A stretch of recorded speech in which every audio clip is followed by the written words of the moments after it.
Voltamos à rádio. O Com a Faca Bem Afiada, em parceria com a RLX Rádio Lisboa, transmite todos os sábados, a partir das 18 horas, o comentário dos assuntos da semana.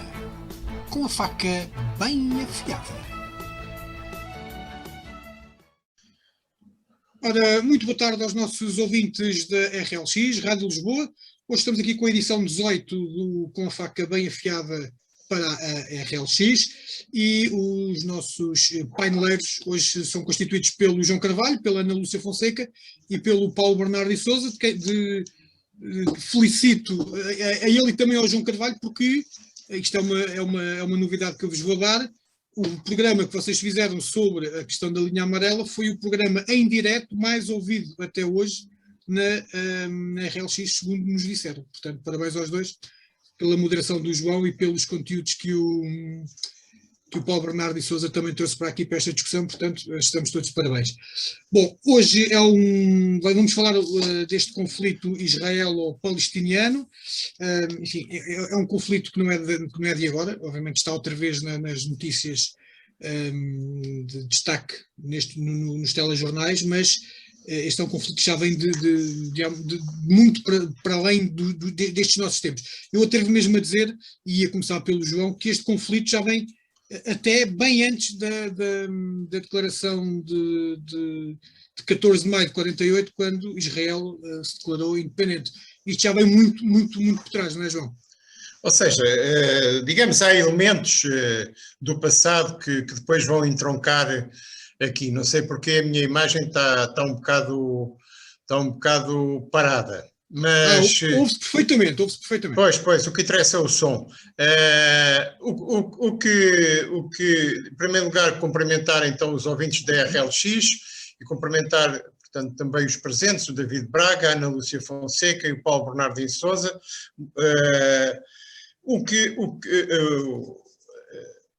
Os elementos que nos conduzem ao longo da história para tentar perceber um bocado a situação no Médio Oriente, nomeadamente nesta zona onde se situa Israel ou a Palestina, conforme se queira chamar. Eu prefiro chamar-lhe sempre Palestina, mas por comodidade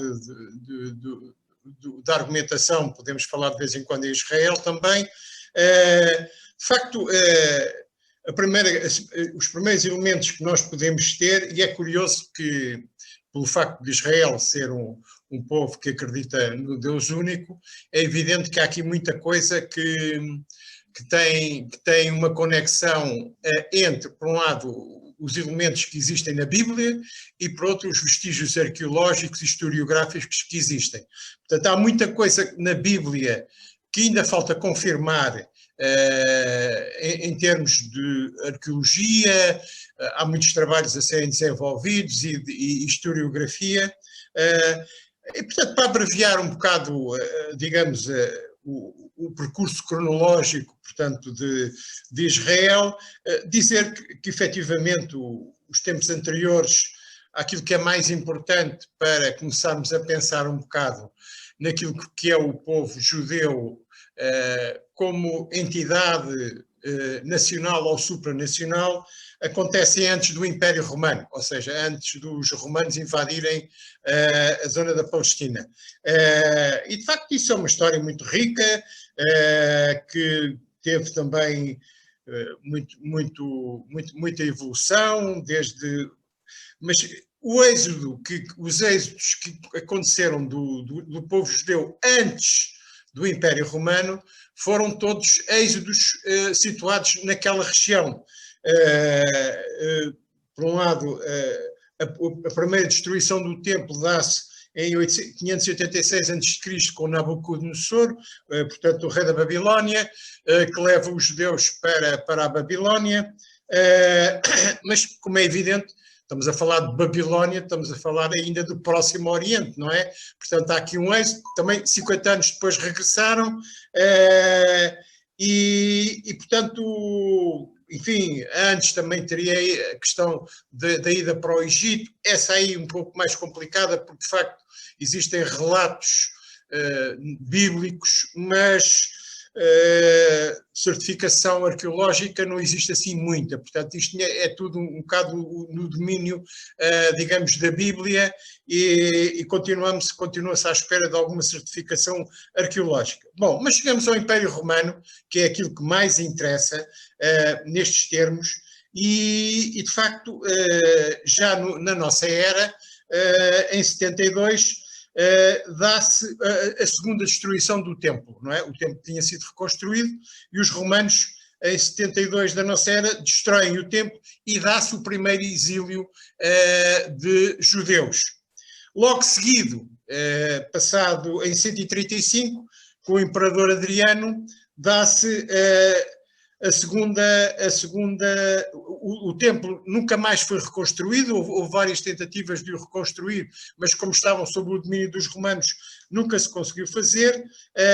A única coisa que ficou, portanto, até aos dias de hoje, é o muro, o famoso Muro das Lamentações, que é supostamente o muro, a única coisa que resta do templo de Jerusalém. E então, destes dois momentos, em 72 e 135, então, dá-se, de facto, o primeiro grande êxodo dos judeus. Isto resultou do facto de os romanos terem, efetivamente, arrasado 900 aldeias judaicas. Este número das 900 aldeias judaicas serve-nos para estimarmos mais ou menos qual era a população de Israel naquela altura. Podemos fazer uma estimativa de uma aldeia com um determinado valor de habitantes, mais Jerusalém, mais meia dúzia de centros urbanos. Podemos estimar que a população de Israel nessa altura seria de 1 milhão de judeus, não é? Ora bem, uma grande maioria, de facto, destes judeus sai de Israel, não é? Sai de Israel. Bom, é preciso dizer que todas estas intervenções dos romanos resultaram, tanto em 72 como em 135, de revoltas dos judeus. Portanto, houve lutas, houve guerra, mesmo a sério, e, portanto, os romanos, digamos que saíram vencedores. E então dá-se o primeiro, porque é que depois na Europa havia tantos judeus na Europa, etc. Depois vem desta altura, porque é nesta altura que se conjugam dois fatores. A expulsão forçada que os romanos fizeram deles e as possibilidades que o Império Romano já davam daquela altura. Os transportes, as estradas romanas, o Mediterrâneo, que já era um mar facilmente navegável, e aí então os judeus vêm para a Europa e para o resto do Médio Oriente, para a Turquia, etc. E portanto aí dá-se o primeiro grande êxodo e, digamos, a população dos judeus da Europa resulta deste primeiro exílio forçado no tempo dos romanos. E, portanto, nós vamos encontrar a Europa cheia de judeus porque vêm dessa altura e dos seus descendentes. Bom, o que é que acontece? Em Israel continuaram a haver judeus. Portanto, eu já estive aqui a fazer esta estimativa, e não é inventada por mim, resulta de textos. E, portanto, em Israel devem ter restado cerca de 500 mil judeus ou qualquer coisa assim do género, que depois continuaram a desenvolver-se. E tanto assim é, isto é importante esta questão, porque parece atualmente que se pensa que em 1948 não havia judeus em Israel. Havia, sempre houve judeus em Israel, sempre houve judeus na Palestina. E tanto assim que logo durante este período que se segue aos romanos, são escritos os dois grandes textos que fundamentam a fé judaica, que é o Mishnah e o Talmud, que são deste período. Depois, em seguir aos romanos, há a transição para Bizâncio, aquilo esteve no poder de Bizâncio, que foi depois o Império Romano do Oriente, e logo a seguir, em 638, depois das peripécias que existem entre 638 e o nascimento e o Império Otomano tomar conta daquilo, há aqui uma brincadeira de cerca de 15 séculos, mais ou menos, em que os judeus continuaram a viver em Israel, não é? E continuaram a viver e tinham participação naquilo que se passava no Médio Oriente. Porque já quando no tempo de Maomé, os primeiros anos de Maomé da situação dos árabes na Península Arábica foram de grandes lutas entre várias famílias árabes, já sob a perspectiva do islamismo. E tanto assim é que consta que no século VII, portanto da nossa era, houve umas grandes guerras entre Meca e Medina, porque já havia várias fações que lutavam entre eles. E os judeus constam como tendo participado nessas lutas. Provavelmente devem ter tomado partido nessas lutas entre os árabes, portanto, como cidadãos interessados do que se passava naquela região. Eles também participaram, porque há uma série de episódios relatados em que eles também foram massacrados e tudo, porque tomaram parte nessas guerras. Portanto, os judeus mantiveram-se sempre naquela zona, e não só se mantiveram, como foram ativos na política que se praticava e nas alianças que faziam ali naquela zona. Depois, o que é que nós temos? Nós temos depois o período que começa do Império Otomano, que começa em 1517 e vai até 1917. É preciso dizer que, durante o Império Otomano, é conhecido que os judeus de Israel participavam. Os judeus, como em todo lado, financiavam os reis, não é? E também era conhecido que os judeus de Israel também financiavam, eu não digo que financiavam o imperador otomano, mas financiavam os líderes locais, não é? E a situação dos judeus no Império Otomano é rigorosamente igual à de todos os cidadãos do Império Otomano que sofreram a ocupação otomana. E se aqui há uns anos atrás falámos nas guerras da Bósnia e disso tudo, foi pelo facto de também influências da situação do Império Otomano terem caído em cima de cristãos que existiam naquela zona e que se viram obrigados a tomar uma atitude que era a seguinte, porque no Império Otomano permitia-se que os cristãos tivessem culto, permitia-se que os judeus tivessem culto, só que eram uma espécie de cidadãos de segunda. Não podiam ocupar cargos públicos, não podiam, tinham de ter escolas particulares diferentes e pagavam mais impostos, não é? Mas, no entanto, existiam, não é? E quem quisesse saltar para uma situação mais favorável só tinha uma coisa a fazer, converter-se ao islamismo. Foi o que aconteceu com os desgraçados dos bósnios, que sendo eslavos, como os sérvios, nessa altura converteram-se ao islamismo e pronto, e depois chegou, claro que os sérvios nunca mais os puderam ver e chegou-se à situação em que depois houve aquelas guerras já no século XX. Em Israel é a mesma coisa, não é? Os judeus continuaram a ter, digamos, a sua autonomia religiosa, não eram perseguidos, eram discriminados, mas eram discriminados como toda a população não islâmica do Império Otomano. O que é que importa agora salientar? Aquilo que aconteceu depois na Europa, não é? Que foram as várias perseguições aos judeus, nomeadamente no tempo da Inquisição e de outras lutas na Europa em que os judeus também foram perseguidos, evidente.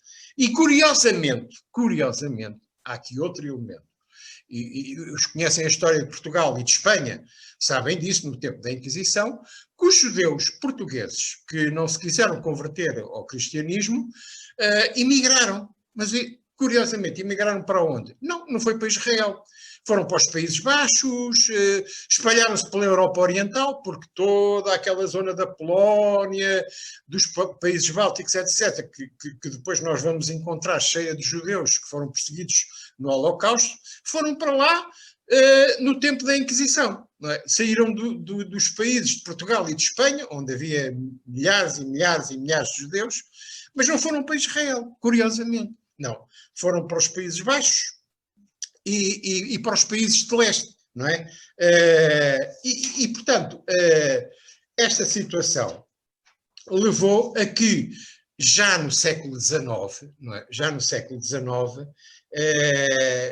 quando se deu, curiosamente, não sei se alguns de vocês assistiram ao filme O Caso Dreyfus, que é um filme sobre um oficial judeu francês que no final do século XIX foi injustamente acusado de traição, de passar segredos aos alemães, etc. Houve um jornalista húngaro que se chamava Theodor Herzl, que, tendo assistido ao julgamento, tendo feito a reportagem para o jornal que ele tinha na Hungria do julgamento de Dreyfus, ficou muito impressionado com aquilo, porque o homem, de facto, tudo indica que foi acusado e perseguido precisamente por ser judeu, não é? E, portanto, ele ficou de tal maneira impressionado que escreveu um livro que se chama O Estado Judeu, em que ele preconiza pela primeira vez uma nação judaica e o seu regresso a Israel. Isto é o ponto de partida daquilo que se chama a ideologia do sionismo, que é precisamente uma ideologia que considera que o povo de Israel tem uma pátria, que é Israel, e que o que deve fazer, uma vez que é perseguido e prejudicado em toda a Europa, o que deve fazer é juntar-se e ir-se embora todos para Israel. É claro que isto nunca teve nenhum resultado numa imigração massiva para Israel por causa disto, não é? E havendo imigração para Israel. Tanto assim que, no fim do século XIX, em Jerusalém, a maioria dos habitantes eram judeus, não é? Mas era uma imigração pontual, digamos, de pequenos grupos, não havia aqui imigrações massivas. O problema é que, quando se juntou esta ideologia sionista com a Segunda Guerra Mundial e com a perseguição aos judeus na Europa, não é? Aqui encaixou-se uma coisa na outra, não é? E é evidente que os ideólogos sionistas que depois se desenvolveram acabaram por aproveitar essa oportunidade no sentido de transferir, digamos, o maior número de judeus para Israel. É claro que ao longo do princípio do século XX, não é? Primeira Guerra Mundial, etc.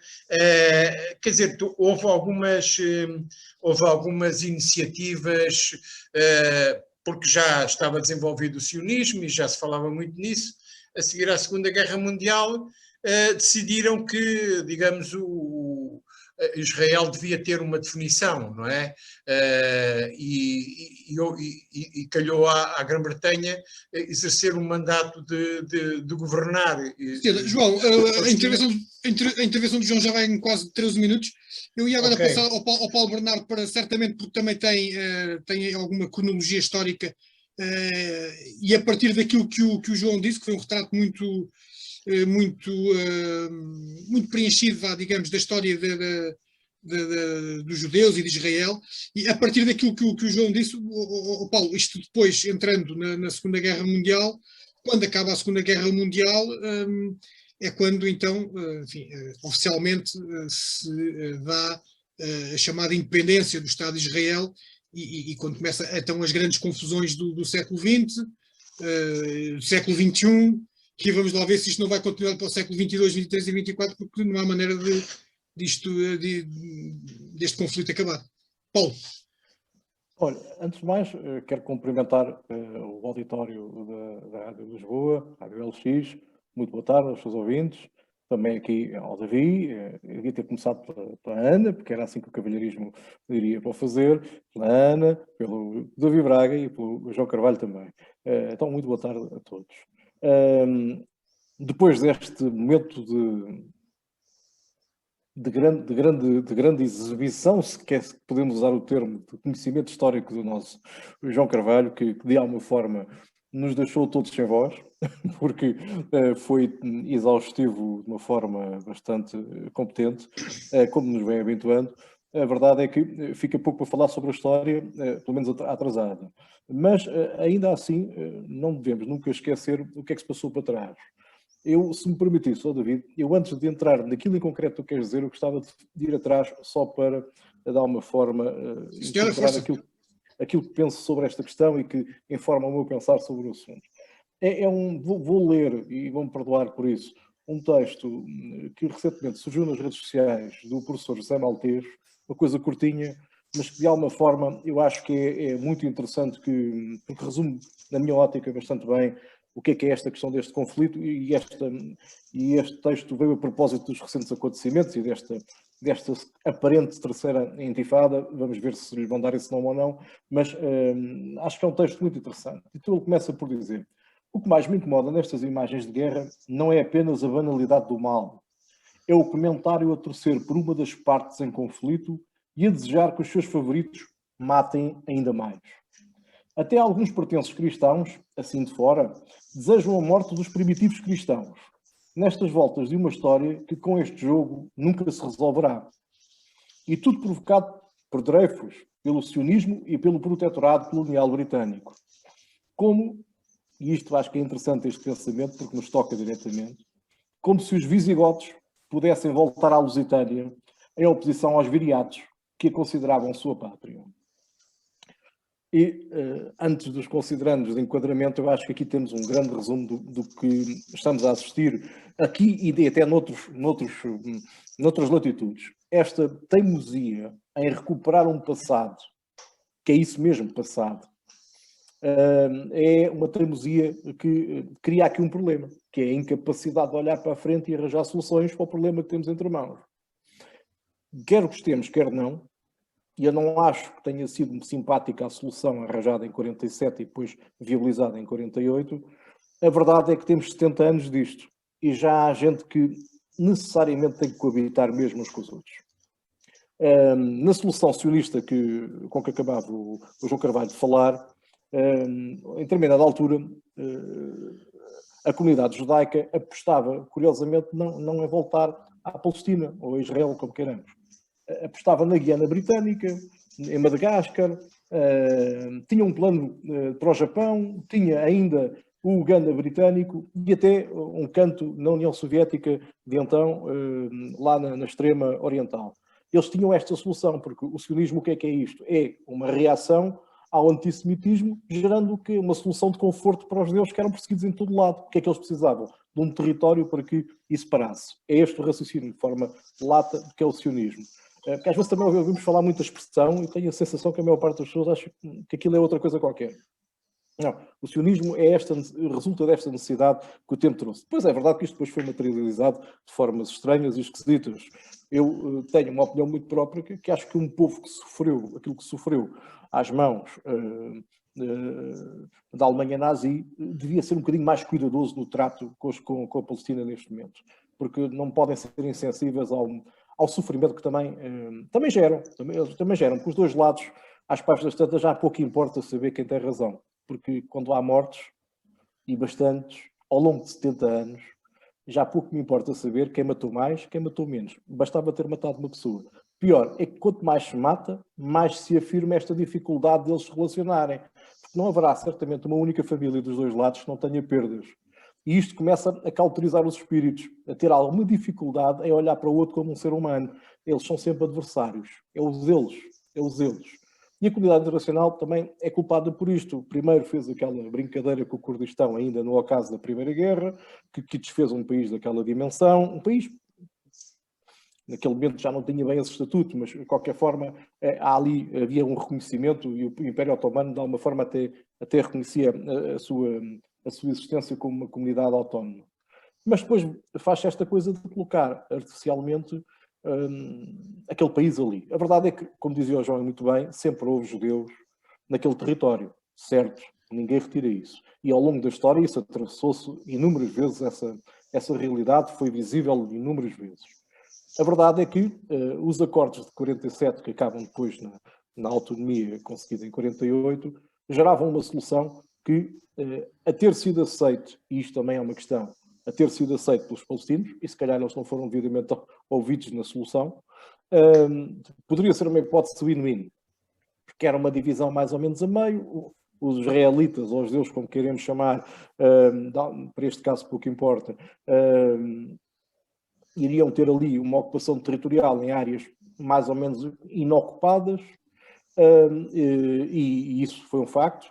A questão de Jerusalém, curiosamente, ficou com aquela solução híbrida de gestão internacional, onde países como a Espanha teriam, e outros, mais três, teriam que fazer a gestão de Jerusalém, por exemplo, e isto é estranhíssimo, pois não resultou, como é lógico.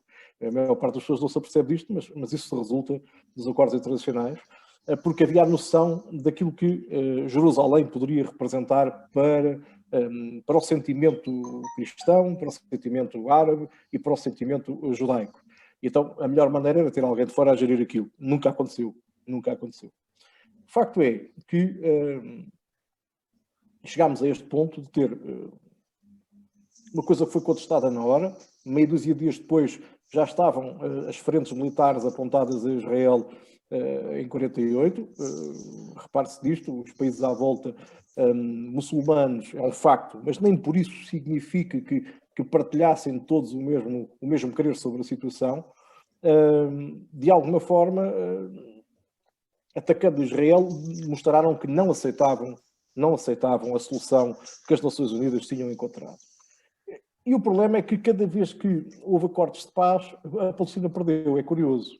A gente se olhar para os mapas que estavam pensados em 48, em que havia uma divisão até bastante equilibrada do território, até se calhar desequilibrada contra os israelitas na medida em que ficavam com os territórios menos férteis, porque eram os que eram mais chegados às zonas desérticas, digamos assim, que eram os mais interiores.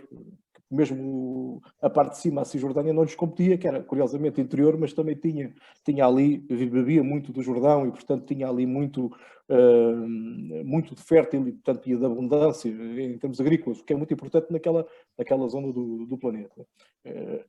A verdade é que, chegados a esta situação, olhámos depois, mais tarde, nos outros acordos que vieram resolver, entretanto, estas guerras que foram acontecendo, a primeira guerra de reação, que retirou até aos judeus alguns espaços que estavam assinados, depois a guerra dos 6 dias, e mais tarde até a outra, o Yom Kippur, eu digo sempre isto errado e provavelmente terei dito outra vez. A verdade é que, chegados aos acordos de Oslo, o que nós vimos é uma salada. Eu olho para os mapas de Oslo e digo assim, isto é mesmo um convite à invasão do território todo por quem tiver mais armas. Porque fragmentou-se o território de uma forma estranha. Nós em Portugal, e eu vou usar este exemplo só para a gente, de uma forma mais ligeira, podemos perceber o que é que estamos aqui a falar em termos daquele salteado territorial que foi feito. Nós em Portugal temos uma circunstância ou duas em que temos concelhos que não têm continuidade territorial. E achamos graça e até achamos como é que aquilo é gerido. Não é aqui às portas de Lisboa. Como é que aquilo é gerido? Agora imaginem o que é gerir 2 países em que o descontínuo territorial é a regra. Em que o descontínuo territorial é a regra. Ou seja, eu tenho uns pedacinhos aqui, o outro tem ali, e depois ainda há uma outra coisa que é a gestão conjunta de outros territórios ainda. O que torna a coisa ainda mais imperceptível e alguém acredita que aquilo podia ser gerido em conjunto. Eles são beligerantes, por amor de Deus. Não é por acaso que os acordos de paz, que eles têm sempre travado, deram naquilo que vimos agora também, já ontem. Eles assinaram-nos anteontem e ontem já andavam aos tiros uns aos outros. Porquê? Porque aquela gente não é assim que se vão entender, é deixá-los sozinhos a tratarem do problema. De uma vez por todas, as Nações Unidas tem que ser um organismo que realmente interesse ao mundo. E tem que ser capaz, nestas coisas, de ter a força política, nestas coisas, ser capaz de intervir. O problema é que as Nações Unidas têm um problema de raiz, que é ter aquele malfadado Conselho de Segurança com gente ali com assento permanente, que depois gera os seus interesses também nestes conflitos. E depois não se consegue resolver nenhum problema a sério. Porque uns esticam para o lado. Os russos têm aquela tendência de acarinhar sírios e iranianos. Os americanos adoram os israelitas. E, pelos vistos, ninguém gosta dos palestinianos, porque não tem lá um único que os defenda. E eles ficam sempre no meio daquilo. Eu não estou com isto a dizer que há aqui coitados e coitadinhos. A verdade é que nós temos, neste momento, uma governação que, ao que parece, estará para cair em Israel, do Likud, que é uma governação de extrema-direita extremíssima, muito assente no poder, com reconhecimento político de grande matriz religiosa e que não ajuda nada nestas coisas. A própria legitimidade política do atual Primeiro-Ministro provavelmente jogou-se nesta crise, que lhe deu muito jeito, vamos ser honestos, porque ele tem processo em tribunal que deixaram de se ouvir falar neles. Por corrupção, também, curiosamente. E, do lado da Palestina, tem havido a tendência das pessoas também se deixarem, se calhar também não tem outra saída, mas a verdade é que isto acontece se deixarem dominar. Primeiro por uma OLP guerreira, isto tem que ser dito, depois a OLP realmente aligerou a sua posição e conseguiu os melhores acordos que houve até agora, que são os de Oslo, curiosamente, e depois ainda houve aquelas brincadeiras em Camp David que andaram para a frente e para trás e aquilo foi melhorando umas vezes e piorando outras, mas a OLP, digamos, que se desradicalizou, pelo menos na ponta final da Arafat, e depois tivemos 2 outros intervenientes nesta história, um mais longe ainda no Líbano, que é o Hezbollah, e depois o Hamas, diretamente em território palestiniano, que hoje é um partido militarizado. Era como se nós achássemos concebível que na Irlanda do Norte, ainda hoje, o Sinn Féin se pudesse confundir com o IRA. A verdade é que é um bocadinho isso que se passa. O Hamas é isso. O Hamas é isso mesmo. E o Hamas doutrinariamente tem definido aquilo que pretende: a extinção do Estado de Israel. Ora, se eu tenho de um lado indivíduos com capacidade de fazer estragos, têm este tipo de mentalidade e de propósito, e do outro tenho um tipo de extrema-direita que, além de necessidade de sobrevivência política, também tem uma fé inabalável na destruição do povo palestiniano, nós não podemos deixar aquelas pessoas sozinhas. E aqueles povos estão a sofrer as mãos destas pessoas.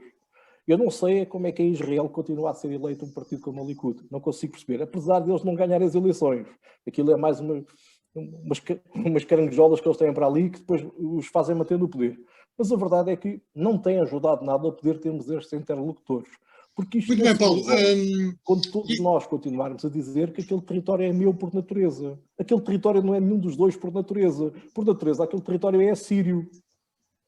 Portanto, deixemos disto. Por natureza, Portugal também não é dos portugueses. Portanto, vamos andar todos para trás e agarramos uma máquina do tempo, como dizia há poucos dias aí alguém, e vamos lá corrigir tudo atrás. Pois é, não, porque senão ainda se lembra que Portugal começou a ser construído com uma fatada com Afonso Henriques de Guamém, portanto, estava tudo. E muito bem, e se a gente for mais para trás, então pior ainda. Ana, é que nem paramos. Eu vi-te a fazer os nossos ouvintes não veem porque vão só ouvir, só depois no podcast que vai ter vídeo é que, aliás, nem vão ver porque só vão ver quem está a falar. Mas tu estavas a concordar com praticamente tudo aquilo que tanto o Paulo como o João falaram, mas agora, e tendo sido feito esta questão histórica de como é que chegámos até aqui, o Paulo disse uma coisa que eu acho que é muito interessante, que é: quando duas partes estão completamente extremadas e uma aposta no extermínio da outra, o que é que há a fazer? É porque, se calhar, os acordos que são assinados é para no dia a seguir serem rasgados e andarmos outra vez todos aos tiros, e depois acalma mais uns dias, e depois entretanto há alguém que se lembra de mandar outra vez um rocket para o outro lado, e pronto, andamos nisto, e tal como tanto o João como o Paulo disseram, já com milhares de mortos, e certamente se calhar já não há nenhuma família, tanto de um lado como do outro, que não tenha pelo menos sentido na pele uma vítima desta situação. Na tua opinião, o que é que se pode fazer para que as coisas acabem de vez e haja uma situação de paz duradoura ali naquela zona do Médio Oriente? Olá, antes de mais quero desejar uma boa tarde aos ouvintes da Rádio LX, e devo dizer, como preâmbulo, que ouvir o Paulo Bernardo de Sousa e o João Carvalho aqui tão bem a falar sobre a história israelo-palestiniana e de todo o contexto, eu esqueci-me completamente que tinha que intervir. Estava aqui tão animada que esqueci-me das ideias que tinha elencadas sobre o assunto. E depois dizer-te que deixaste uma pergunta mais difícil, não é? Mas a pergunta mais difícil é o que fazer a partir de agora. Eu quero, antes de mais, só também fazer colocar uma breve observação. Eu quando aceitei participar aqui neste programa, devo-te confessar que eu não sou uma especialista nem perto nem de longe sobre esta história. A única coisa que eu queria deixar era uma observação de bom senso e de uma mulher portuguesa aqui neste cantinho de Europa, educada segundo os princípios da solidariedade social e da igualdade e da fraternidade, e não tinha muito a dizer sobre este assunto senão o genérico, não é? Que nós... o que a maioria de nós diz quando observa aquelas imagens já há tantos anos, que nos chocam e que nos perturbam imenso, como é que ainda se continua a alimentar aquela situação. Mas também queria dizer aqui, trazer um ponto muito fundamental aqui para esta discussão, que tem a ver com também trazer um bocadinho a minha experiência enquanto pseudo-antropóloga e estudante de religiões. Nós estamos a esquecer aqui de um facto muito importante, e que se calhar pode ser o busilis da questão, que estamos aqui a falar de um território, nomeadamente Jerusalém, onde estão os pilares essenciais das três grandes religiões monoteístas. Nós temos em Jerusalém, na Esplanada das Mesquitas, sítios que são sagrados para as três grandes religiões e que são reclamados por elas. Temos a zona, portanto, do Templo Sagrado de Salomão, do Templo Israelita. Temos depois a questão cristã, não é? Portanto, a zona ou a fundação do cristianismo, todo aquele percurso onde se diz que Jesus pregou e que teve e que aconteceu todos aqueles eventos que dizem-se históricos, não é? Sobre a vida de Jesus Cristo. E depois temos a questão relativa à ascensão de Maomé ao céu, que terá sido precisamente ali em Jerusalém. E estamos a falar de uma cidade sagrada, desejada por estas três religiões, e que há bem pouco tempo foi considerada a capital de Israel, o que para mim também veio acicatar muitas destas situações. Se já eram graves, veio acicatar um pouco também tudo isto, ou seja, veio trazer a lume muitos dos ódios e das repressões que temos vindo a assistir. E depois, conforme o Paulo Bernardo de Sousa disse muito bem, nós temos aqui a situação política de Israel, que é um grande melting pot, onde o senhor Benjamin Netanyahu continua a governar, a radicalizar o seu discurso e a dar ênfase a todas aquelas ambições dos judeus ortodoxos em manter, portanto, a questão de continuarem a fazer a ocupação, eu digo ocupação de terras, e a alargar toda aquela situação e a complicar ainda mais a vida dos palestinianos. Portanto, futuro para isto. Eu acho que, eu não sei muito bem, porque já percebi que o presidente Biden dos Estados Unidos da América quer manter toda esta... Portanto, não pretende alterar a situação, pretende, acho que a capital de Israel vai continuar a ser em Jerusalém. Havendo uma manutenção permanente deste conflito, também partes de interesses de vendedores de armas e etc., que continuam a alimentar tudo isto, eu acho que a União Europeia tem que se chegar à frente enquanto um dos possíveis intervenientes para tentar solucionar esta questão. Mas também não estou a ver a União Europeia neste momento com uma força política e geopolítica, digamos, para conseguir ser conseguir ter a força suficiente para isto. Vamos ver o que é que continua a acontecer em Israel. Também, como diz o Paulo Bernardo de Sousa, não se percebe muito bem como é que este povo continua democraticamente a eleger pessoas que optam por este tipo de política. Para mim, lá está, vou trazer a questão do bom senso, para mim, eu vou recordar, eu digo isto com sinceridade, eu quando era jovem, quando via toda esta situação, fui daquelas que usou aquele lenço palestiniano e andei no Avante a lutar pela autodeterminação dos palestinianos, porque é um bocadinho aquela questão quase de vamos defender os mais fracos, não é? Israel era os mais fortes, os mais poderosos, e nós considerávamos o povo palestiniano os mais fracos desta equação. E lembro-me de ver todas aquelas situações, principalmente durante a governação do Ariel Sharon, e ver aqueles jovens. A minha preocupação, enquanto jovem também, eu com 18, 17, 16 anos, preocupada com uma série de questões aqui no nosso país, com radicalismos e extremismos relacionados com política e com religião, ou com pensamentos religiosos, eu olhava para aqueles jovens e perguntava a mim mesma o que é que seria daquelas pessoas daqui a 20 anos. Porque as pessoas guardam os ódios e guardam os rancores e vingam-se quando têm algum tipo de poder, seja ele poder político, poder financeiro, portanto elas guardam isso. E passado 20 anos são estas pessoas que continuam a alimentar o Hamas e continuam a alimentar toda esta situação porque sentem um sentimento de revolta. Portanto, e isto vai de geração em geração alimentando-se. Com base, se calhar, lá está, como aqui foi dito, em questões passadas. Eu também não trouxe aqui, também temos que falar da questão das cruzadas, não é? Portanto, nós europeus, nós guerreiros europeus também tentamos invadir o templo, não é? Nós quisemos aquilo para nós, enquanto cavaleiros templários.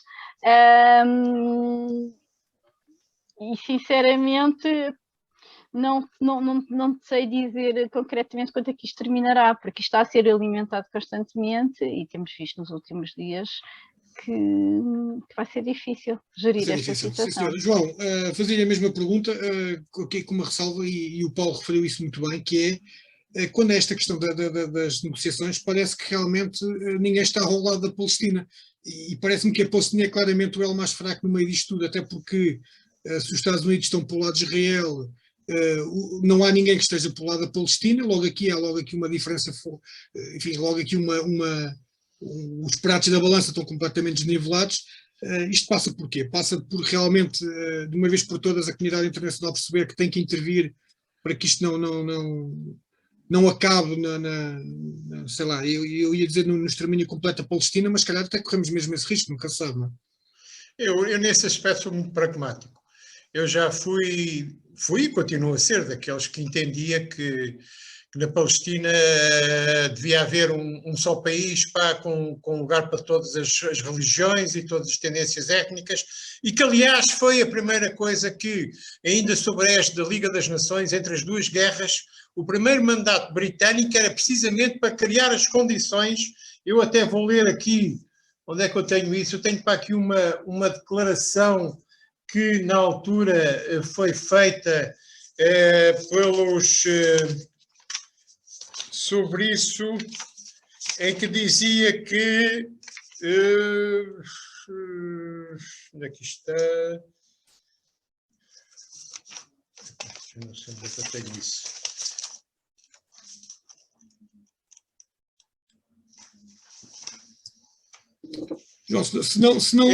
Garantir, isto era a decisão da Liga das Nações e o mandato britânico, garantir o estabelecimento do lar nacional judaico e também a salvaguarda dos direitos civis e religiosos de todos os habitantes da Palestina, sem distinção de raça e de religião. Isto era a primeira declaração que foi feita entre guerras, etc. Pronto, isto é só para dizer, para mim, era isto que era, mas isto é o paraíso, isto é impossível. E eu agora sou muito pragmático e já me dou por muito contente nesta situação que havia há 2 ou 3 anos, que era esta paz podre, em que pelo menos não havia guerra, não havia mísseis sobre Israel e mísseis sobre Gaza, rockets sobre Israel. Mas quero dizer uma coisa, porque em Portugal, nestes últimos dias, parece que se notou que a malta que defende Israel é de extrema-direita ou de direita, e a malta que defende a Palestina é de esquerda. Então, eu tenho uma coisa a dizer.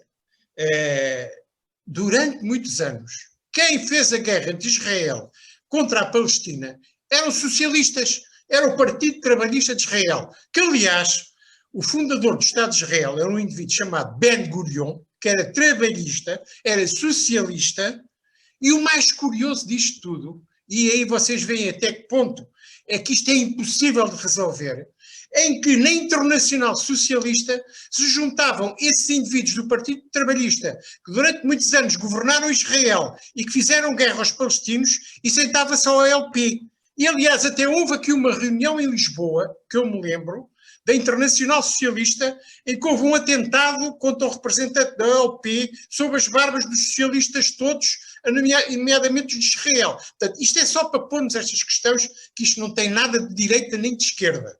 Isto tem a ver com a questão, efetivamente, neste mundo, ninguém se consegue entender nestas questões quando começa a haver interesses económicos. Porque é preciso não esquecer que, neste momento, Israel transformou-se numa grande potência, que até desconfio que é nuclear, não é?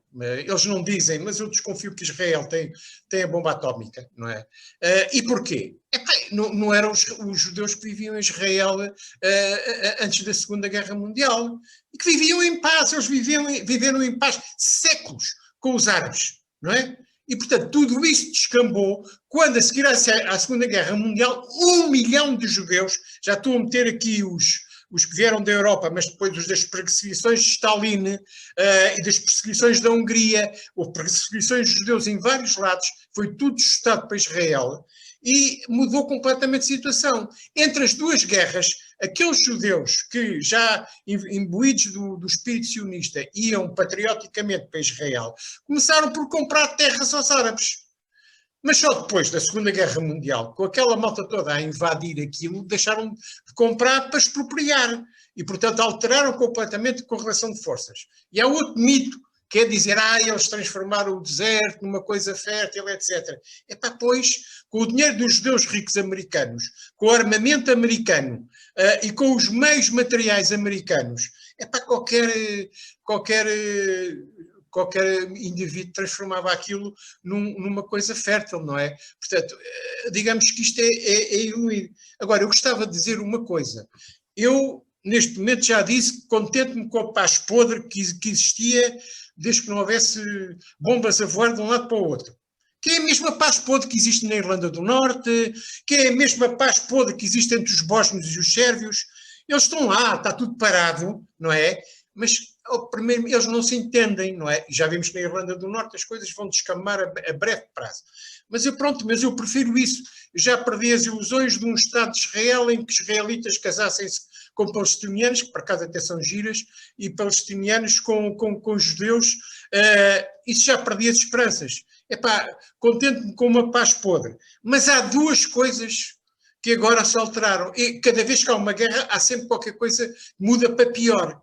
A primeira foi que o Hamas ganhou pontos à OLP, porque reagiu, e foi só ela, a OLP não reagiu a acontecimentos que se passaram em Jerusalém, que eram as expropriações de colonos em Jerusalém Oriental e a invasão do Pátio das Mesquitas.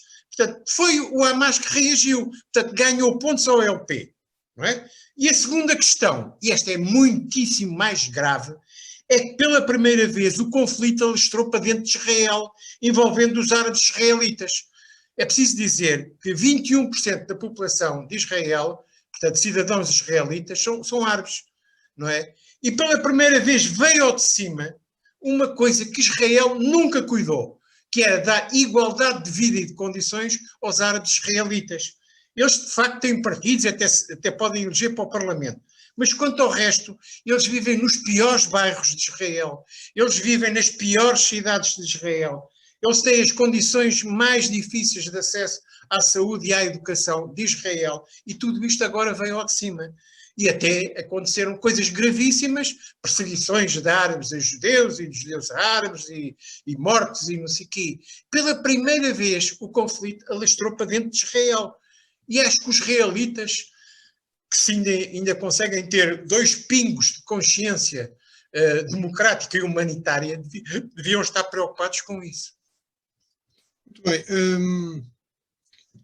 Estava aqui a ver aqui aquilo que o João estava a falar sobre os árabes israelitas, e que são mais de 1,5 milhão, portanto é uma franja que não é assim tão franja, é uma franja bastante significativa.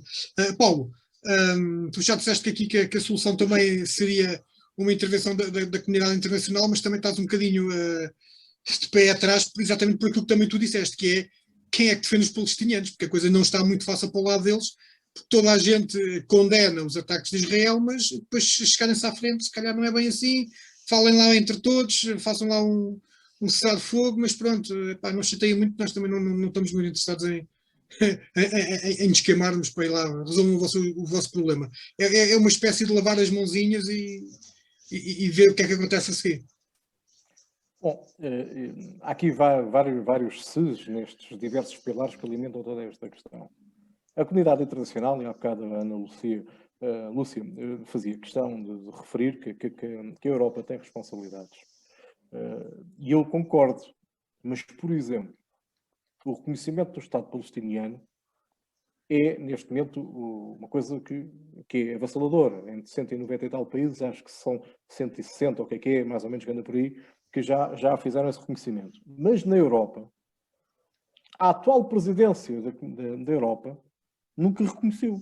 Portugal nunca reconheceu o Estado de Palestina. Com que legitimidade, por exemplo, agora, a Europa, que teria que ser por nós, ir-se sentar à mesa a meio dos dois? É que temos aqui um dilema. Arriscávamos a ouvir aquilo que ouviu o Ministro dos Estrangeiros da Europa, o espanhol, quando foi à Rússia. Foi metido na ordem pelo ministro homólogo russo, quando ele lá foi também cantar a música dos direitos humanos. E ele lembrou-lhe, mas vocês têm presos políticos. Pumba. E nós na Europa temos este dilema. temos o Estado do Vaticano a reconhecer a Palestina como Estado, temos um conjunto de países da União Europeia, inclusive os nossos vizinhos aqui ao lado, que nós tanto gostamos de imitar e de seguir, que já reconheceram o Estado da Palestina e nós ainda não o fizemos. E neste momento teria sido útil até para podermos ter uma capacidade com voz equilibrada, equidistante, falar naquilo que é o chamado concerto das nações entre aqueles dois beligerantes. Portanto, a Europa também tem que, uma vez por todas, se definir, e nós também, Portugal, curiosamente. Até porque temos alguma tradição nestas negociações, e portanto era bom que percebamos que só se senta à mesa das negociações a meio quem está efetivamente a meio, quem não opta por um dos lados. Porque opta por um dos lados nunca ajudará ninguém. Porque é sempre visto por aquele lado que é desprezado como mais um contra eles. Isto é para mim importante que uma vez por todas decidamos o que é que queremos dali, o que é que todos nós queremos e o que é que aquelas pessoas querem. Agora, há uma coisa que não podemos deixar de diagnosticar como sendo um grave problema. Sempre que se levantaram muros, e estou a falar em muros físicos, eles resultaram em outro tipo de muros, que é os muros de impossibilidade de relacionamento. A verdade é que, há bocado falávamos nos casos da antiga Jugoslávia, e durante o período do jornal de Tito, aquela gente casava mesmo uns com os outros. Pois no dia seguinte descobriram que eram todos inimigos e andaram à trolha. E arranjaram 31 da Armada em plena Europa. Mas a verdade é que eles casavam uns com os outros. Eles até se achavam tão bons a esse nível. Mas, neste momento, este relacionamento mínimo, e nem sequer estou a falar de casamento, eu não estou aqui na Armada em Santo António, mas este relacionamento mínimo, de cara com cara, olhos com olhos, neste momento está impossibilitado com uma barreira de 750 km, que é aquela muralha que foi construída. Isto não ajuda nada, não ajuda mesmo nada, porque continuamos a olhar com desconfiança. Mas eu tive uma educação cristã que me levou sempre a olhar para o povo de Israel, se quiserem, como um povo inteligente, competente. Todos nós tivemos este tipo de educação, de alguma forma fomos levados a ver as coisas assim. E custa-me acreditar que um povo inteligente acha que pode resolver aquele problema criando a divisão. Porque cada vez que eu crio uma divisão, eu acentuo aquilo que é o meu oponente. Veja-se agora, aparentemente, por causa de uma situação que até podia parecer menor, que não é menor, atenção, eu não estou a desvalorizá-la, estas expropriações e corrida com as pessoas da zona oriental de Jerusalém não é nada menor, mas que poderia ter uma dimensão fechada. A verdade é que saberíamos que naquele território nunca seria uma dimensão pequena. Porquê? Porque haveria logo uma reação. E até parece que alguém quis essa reação. E ao fazê-lo, e neste caso foi Israel que aqui deu o primeiro tiro, porque teve esta iniciativa de expulsar aquelas pessoas daquela zona, gerou uma reação. E essa reação fez uma coisa que o João Carvalho dizia há pouco e com toda a razão. Deu força ao Hamas. Porquê? Porque foram os únicos que estavam capazes de reagir e que foram lá defender quer aquelas pessoas, quer depois aquilo que aconteceu num sítio onde nunca tinha acontecido nem pode acontecer. Que é haver forças de segurança que entram pelas mesquitas adentro, entram por igrejas adentro. Isto até agora foi sempre uma coisa que se evitou. E, no entanto, foi feito. E a gente viu isso, foi filmado, ninguém discutiu. E, portanto, gerou-se aqui, com um ato que até nem tem uma dimensão assim tão grande, apesar de ser bastante grave, gerou-se aqui o potencial e dar força a alguém que não está aqui para ajudar, que não está aqui para colaborar, que não está aqui para resolver. O Hamas está para os palestinianos como está este governo do Likud para os israelitas. São exatamente farinha do mesmo saco. Então um está de um lado da fronteira e o outro está do outro. Portanto, estes não são agentes de solução. Passará pela comunidade internacional também ter esta noção que não poderão continuar a alimentar, a mandarem-se 300 milhões de dólares para cima dos palestinianos, porque vamos ser honestos, eles não foram parar à barriga deles, a gente viu-os foi a voar durante esta última semana sob a forma de rockets. E isto, os americanos deram para os dois lados desta vez, porque foram eles que lá puseram dinheiro e o dinheiro desatou a voar. E desatou a voar sob a forma de rocket. Porque também há aqui sempre uma outra coisa. Qualquer conflitozinho interessa sempre a alguém. Eu não me canso de me lembrar que o maior negócio que nós temos atualmente no nosso planeta é o negócio da morte, que dá pelo nome de guerra. E, portanto, qualquer conflitozinho, basta chegar-lhe um fósforo e dar dinheiro. E dá dinheiro a muita gente. Agora, também tenho a noção, e isso dá-me a esperança, que quem está no terreno, a população, tenha uma visão, se calhar, muitos deles diferentes. Eu sou muito sensível às questões que tem a ver com a beligerância. E a verdade é que tenho a noção que neste momento há mesmo muitos jovens israelitas detidos por estarem a exercer aquilo que para nós é um direito natural, para eles não é, porque eles não têm esse direito legalmente consagrado, o direito à objeção de consciência perante o serviço militar. Porque eles recusam-se a participar nisto. E curiosamente as fileiras destes jovens está cada vez a engrossar mais, está cada vez a encher mais as prisões. O que me dá esperança, não é porque eu gosto de os ver presos, como é lógico, mas dá-me esperança de que há ali gente a pensar. Há ali gente que tem qualquer coisa dentro da cabeça. E sinceramente eu esperava isso mais dos israelitas do que do outro lado. Porque quem está ali na base da pirâmide de Maslow a tentar sobreviver não pensa em coisas com muita profundidade, vamos ser honestos. Não dá para isso. As pessoas estão do outro lado mais numa de levar o dia a dia, a ver se comem qualquer coisa para chegar ao dia seguinte. E a ver se não rebentam numa mina ou se não são mortos por uma bala perdida de alguma incursão israelita dentro do território. Portanto, eu espero que seja do lado israelita que em primeiro lugar sejam dados estes passos. E vejo-os a serem dados. E também não vejo só aqui o lado negro. O Likud não há de durar para sempre. Eu sei que eles começaram, e isto a história também é interessante perceber, a forma como o Likud ganha projeção política, que não é maioritária e nunca foi, mas a verdade é que os permitiu governar, mas eles ganham projeção política precisamente depois do assassinato de um pacifista, de alguém que tinha conseguido um acordo muito interessante e que, se levado em marcha, estaríamos naquela situação que, não sendo paradisíaca, como dizia o João Carvalho, era muito interessante e se calhar era uma paz, podia ter aqui ali um cheirinho podre, mas não era tão podre como se calhar já tivemos. Porque eram acordos muito interessantes e tinham os dois lados com força para os incrementar. É preciso não esquecer que é preciso ter líderes que também tenham força para incrementar, tenham força política. E o Arafat tinha do lado da Palestina, a OLP perdeu sempre muito a partir da morte dele, porque ele era, se quiserem pensar nisto, a resistência Malber também não teria tido a força que teve se não tivesse um Xanana Guzmão, com uma certa legitimidade também política. É um bocado idêntico neste aspecto do peso que se pode ter, e aquele homem tinha esse peso. Apesar de haver coisas dele que eu também não gostava, mas reconheço-lhe esse peso. E do lado do Estado israelita também havia, naquela altura, gente capaz disso. Temos que recuperar essas pessoas, não essas, mas pessoas idênticas, e temos que, enquanto comunidade, deixarmos destas coisas parem lá isso. Isto não chega. Qualquer um deles, no momento em que agarra numa pedra ou que agarra numa arma, sabe que aquilo tem que ser parado, não é preciso a gente dizer-lhes.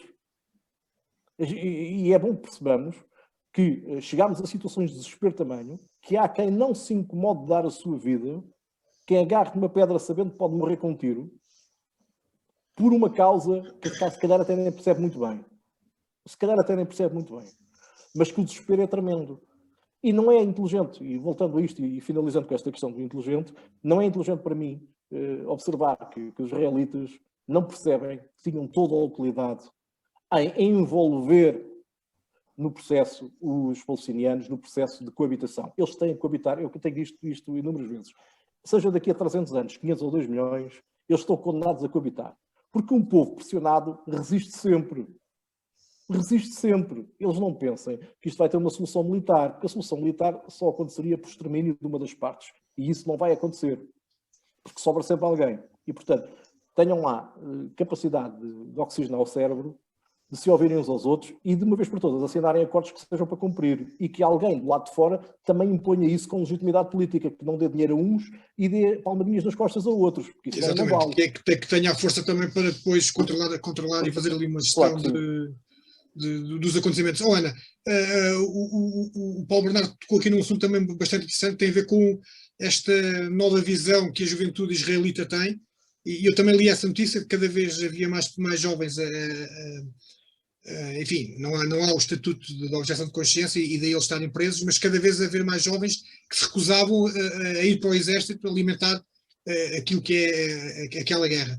Isso também se calhar vai passar por aí, ou seja, os mais jovens vão ter de perceber também, ou se calhar vão ter de explicar aos mais velhos que estão fartos disto, que não querem ter, nem para eles, nem depois para os seus filhos, o mesmo, ou seja, andarem a levar pedradas num lado e depois terem de andar a pegar armas para se defenderem das pedras do outro. Quer dizer, eles têm que perceber que se calhar é mesmo por aí, tem que ser mesmo na base de tudo, a malta mais nova que tem um bocadinho dos neurónios funcionais a funcionar, que tem que começar a resolver o problema.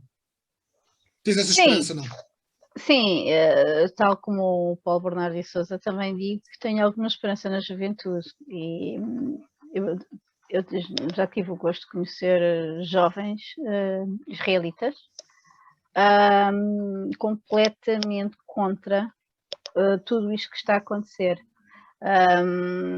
Nós formos para cidades não, portanto, para Tel Aviv e outras cidades mais, vemos uma juventude completamente alinhada com os valores que nós também defendemos da Europa, da igualdade de género, da luta contra o racismo, nas lutas, portanto, muito alinhados com estas lutas. E que de facto não defendem de maneira nenhuma este tipo de situação.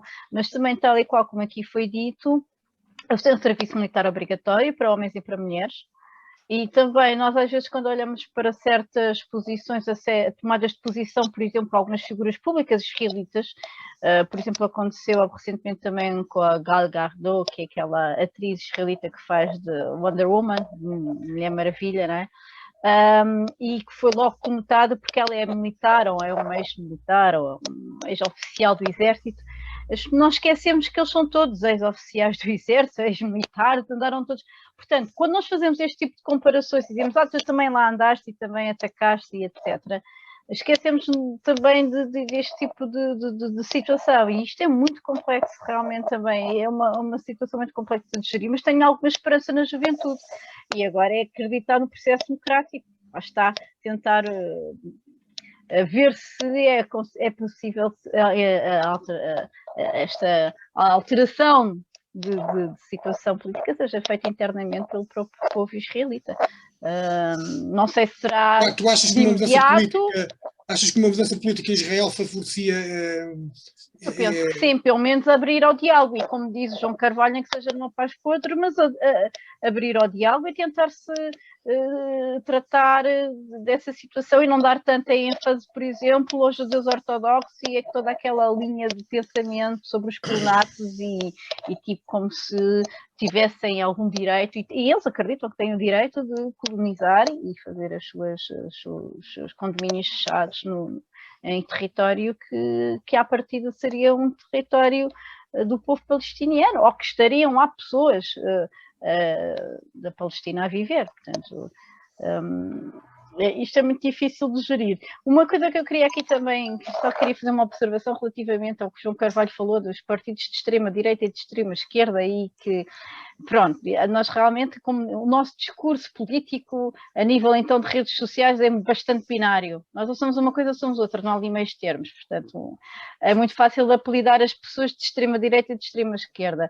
Mas também quero dizer, quando nós dizemos que foi realmente a esquerda que fundou Israel e que foi o Partido Trabalhista, também temos que pensar naquela ideia salvítica da Internacional Socialista, não é? Vamos dar revolucionária e utópica do que o socialismo ia salvar o povo da condenação do capitalismo. Portanto, eles acreditavam nisto, portanto, eles iam levar também essa mensagem ao povo palestiniano, não é? Portanto, quando nós vemos agora a extrema-direita a defender os israelitas, por incrível que pareça, é completamente desfasado de tudo que é a história da extrema-direita, pelo menos a europeia, que é completamente antissemita, é por causa da questão do nacionalismo.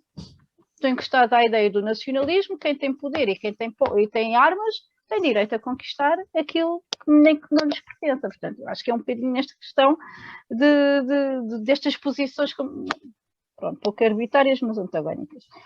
Eu quero só trazer à discussão aqui uma questão que também vem, se calhar, ainda baralhar mais estes dados todos, porque, pronto, como tu bem sabes, eu trabalho na área das alterações climáticas, e uma das questões que também aqui colocamos, Israel e toda aquela zona é um hotspot para a questão das alterações climáticas. E mesmo que o ser humano consiga e consegue, neste momento, dominar a natureza e criar batatas no meio do deserto, há limites até para a própria sobrevivência e subsistência de tantas plantas como dos homens, e para os recursos hídricos e etc. As alterações climáticas já deram o seu, já foram motivo para alguns dos conflitos que nós temos vindo a viver nos últimos anos, pelo menos na Síria e em muitas das outras regiões, porque nós temos povos neste momento que não conseguem viver ter subsistência agrícola e alimentar para sobreviver. E Israel e a Palestina também vão viver deste problema, portanto, isto vai ser uma coisa que irá agravar ainda mais toda esta situação. Porque há limites, mesmo para a inteligência humana. Olha, já vamos com 1h03 de programa, eu vou-vos dar 2 minutos, mas vou-vos mesmo pedir para serem 2 minutos das vossas notas finais sobre o tema, ou se quiserem, enfim, agora são livres de fazer aqui as vossas alegações finais sobre este ou outro tema qualquer, e ia-vos pedir era que não ultrapassassem os 2 minutos e ia começar pelo João. Pronto, muito obrigado. Epá, eu vou terminar este meu tempo com uma homenagem a um homem que eu acho uma pessoa notável, porque mantém um projeto há muitos anos, e é o maestro judeu Daniel Barenboim, que juntamente com o teórico literário cristão palestiniano Eduardo Said, fundaram a West Eastern Divan, que é uma orquestra juvenil que integra músicos cristãos, judeus e palestinianos, tem sede em Sevilha, é financiada pelo governo da Andaluzia e por diversas orquestras internacionais. E o objetivo da orquestra é o promover o diálogo e a paz entre judeus e não-judeus no Médio Oriente. Em 2002, em 2004, receberam no Parlamento de Israel, em Jerusalém, o prémio Ricardo Wolff, que é um prémio que se destina a distinguir pessoas que lutam a favor dos direitos humanos e da paz mundial. O discurso de Barenboim no Parlamento provocou a ira da Ministra da Cultura, que é do Likud, da altura, sendo aplaudido pelos mais representantes dos direitos do povo de Israel. Após citar trechos da Declaração de Independência de Israel, Barenboim perguntou se era compatível a independência de um país com a violação dos direitos fundamentais de outro povo. E mais ainda, se o povo judeu, cuja história está cheia de sofrimentos e perseguições, poderia ficar indiferente às violações dos direitos humanos e ao sofrimento de um povo vizinho. A minha homenagem ao Daniel Barenboim. Bem, Paulo, 2 minutinhos para as alegações finais. Muito bem. A paz tem que se impor. Aliás, há um ciclo muito interessante que é You bomb people, people get angry, people bomb you, you get angry. E paramos isto ou nunca mais acabamos. E, portanto, para quem não está familiarizado, tu bombardeias alguém fica chateado, depois bombardeia-te a ti, e tu ficas chateado e vais bombardear outra vez e não paramos. E isto tem que parar. Isto tem que parar, porque senão eu trouxe a loucura. Mas é preciso não esquecer, independentemente da ala, se é esquerda, se é direita, que é extremista, que neste momento em Israel é dirigida por um partido que tem uma grande proximidade àquilo que eu chamaria fundamentalistas judaicos. E os extremistas alimentam sempre do ódio a terceiros, e preferência a um ódio externo. A gente viu isso nas diversas ditaduras europeias, vimos isso em vários formatos, quer à esquerda, quer à direita. Há sempre a necessidade de, ou são os ciganos, e não precisamos ir muito longe, ou são os negros, ou são os tipos que usam o cabelo comprido, ou são as senhoras, ou são o raio que parta, porque há sempre alguém. Há sempre alguém a quem odiar. E esta gente alimenta-se disso, e alimenta-se da desinformação. E das duas uma, ou Israel, uma vez por todas, toma juízo e tem competências e obrigações nesse sentido, obrigações históricas de não repetir massacres, ou então estamos mal. Por outro lado, a Palestina, uma vez por todas, aquele povo, com os recursos formativos e educativos que tenha, vai ter que se libertar de uma coisa chamada Hamas ou outras coisas parecidas que lhe sobrevenham.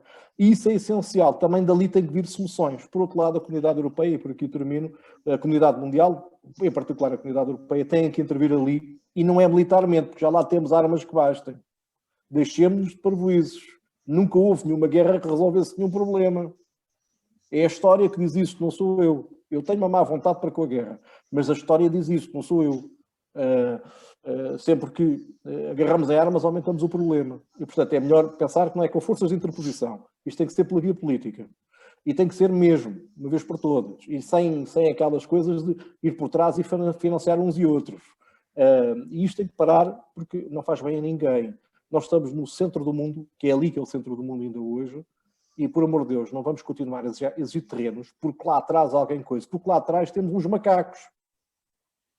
E é esse terreno que vamos querer reivindicar, porque nós é que somos os descendentes dos macacos. É que isto é louco a gente exigir territórios porque simplesmente lá atrás houve uma história naquele território. Então qualquer dia temos os macacos a invadirem-nos. Deixemos disto. Deixemos disto. Eu sei que foi mais de 3 minutos. Um abraço. Um abraço. Agora o Paulo fez-me lembrar daquela cena final do Planeta dos Macacos, em que o macaco vai ver a Estátua da Liberdade. Qualquer dia chegamos a esse ponto. Lúcia, 2 minutos. Ana Lúcia. Olha, pronto, já que estamos apertados de tempo, eu se calhar não vou usar os 2 minutos, eu não sabia que ia dar a oportunidade para ter estas considerações finais e até logo pela questão das alterações climáticas. Portanto, vou continuar na mesma senda. Prevê-se que até ao final do século XXI, portanto, o caudal do Rio Jordão diminua até 60%. Ou seja, vai afetar toda aquela zona, os territórios palestinianos, a Jordânia e Israel. Portanto, tendo em consideração que a água é a essência da vida, e sem água nós não vivemos de petróleo, como devem de imaginar, portanto, imaginem os conflitos que irão, entretanto, existir nestas regiões. Olha, mas não ouviste a notícia de que Israel está a desenvolver o processo mais moderno que há de desalinização da água e que supostamente lhes vai dar autonomia total, e estamos a falar de Israel. Portanto, e voltando à questão da água... Eles, para eles, se calhar, devem estar um bocadinho a marimbar isso. Depois as temperaturas podem não ser, só se eles criaram, lá está, como é que dizem, fazerem uma redoma em volta do país deles e das regiões que eles lá querem defender, porque depois tens a questão das temperaturas. E há temperaturas que pura e simplesmente não se coadunam com a vida, com a sobrevivência de algumas espécies, nem das oliveiras. Lá vão ter eles de inventar um super, hiper, mega ar-condicionado. Há limites, nós temos limites e quando não cuidamos do planeta, depois podemos ser afetados por essa situação. Exatamente. Como alguém já dizia, não há planeta B, não é? Ora bem, não está.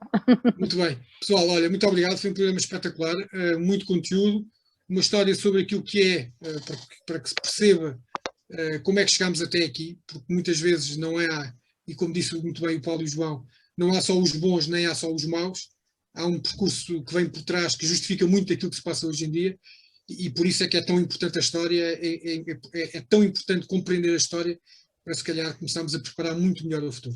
Muito boa tarde a todos, aos nossos ouvintes voltamos de 2 a 8 dias.